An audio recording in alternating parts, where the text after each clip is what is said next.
इस्रोनं आज इतिहास रचला। एकाच वेळेला 20 उपग्रह अवकाशात पाठवून एक विक्रमी झेप इस्रोनं घेतलेली आहे।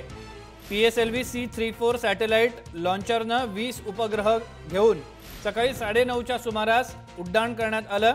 या उपग्रहांमधले 17 उपग्रह विदेशी असून त्यात गुगलच्याही उपग्रहाचा समावेश आहे।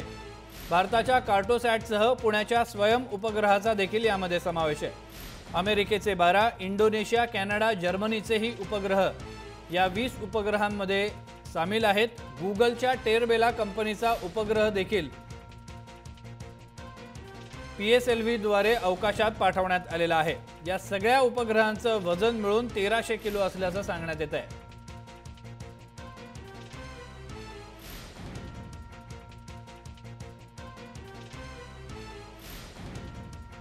यशस्वी लॉन्च झालेला आहे। PSLV C-34चं अवकाशात हे यान झेपावलं तेव्हा सगळ्यांच्याच नजरा या यानाकडे होत्या आणि पहिला टप्पा PSLV C-34नं पूर्ण केलेला आहे। अवकाशात हे यान जे होतं ते झेपावलेलं होतं। सगळ्या शास्त्रज्ञांनी एकच जल्लोष केला यशस्वी प्रक्षेपणाबद्दल, कारण या प्रक्षेपकाद्वारे 20 उपग्रह अवकाशात पाठवण्यात आलेले आहेत।